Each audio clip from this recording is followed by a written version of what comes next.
Be sure to subscribe and click on the bell for notifications on future uploads.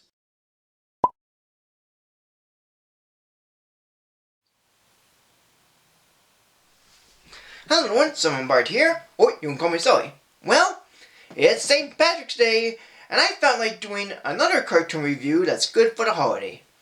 And this time is about the life in Ireland, though pretty exaggerated.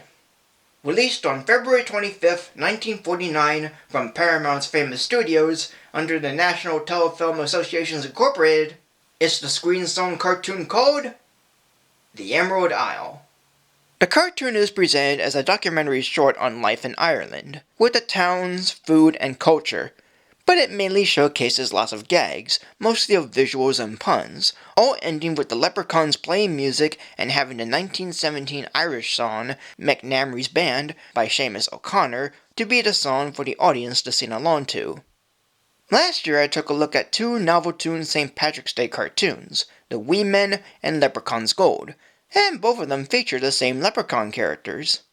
And so does this one, in fact, but they're more presented as side roles and are featured at the end.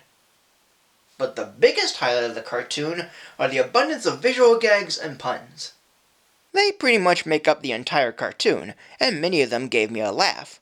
Once or twice there's a joke that didn't work because I didn't find it funny, but most of them do. Like Ireland's called the Emerald Isle, so it's shown as an emerald shamrock. The singing springs are literally singing, the potato eyes are actual eyes, but the ones that gave me the biggest laughs are the country's shores being played like a piano by the waves, the rocky roads to Dublin are actually rocking, and a stake sweeping who actually calls himself a sweepstake.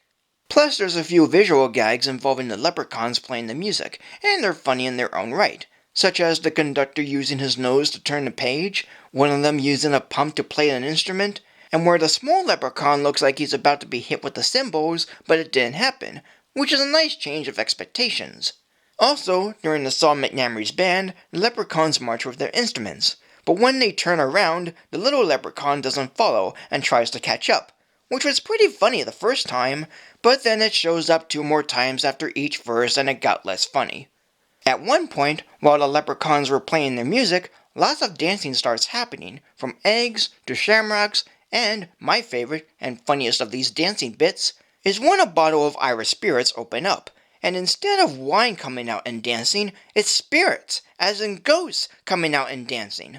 And for every screen song cartoon where one of the characters tells the audience to start singing along and to follow a specific bouncing object, the bouncing object here has become a bouncing shamrock, which is a fitting and cute change, just for this cartoon.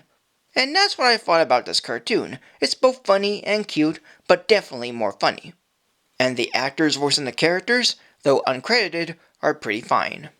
Jackson Beck voices the narrator and leprechaun, Jack Mercer voices Irish Sweepstake, and May Castell voices Wild Irish Rose. As a whole, this cartoon is kind of neat.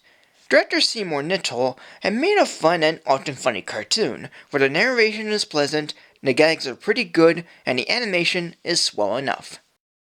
Despite a repeated gag that gets less funny the more it shows, and 1 or 2 I didn't laugh at, I had a fine time with this cartoon.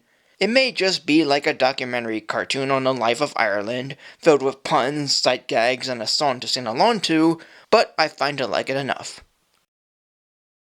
So today, this cartoon will be getting a rating of 3 shamrocks.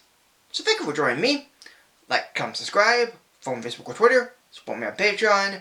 Till next time for a new video, and have a happy St. Patrick's Day.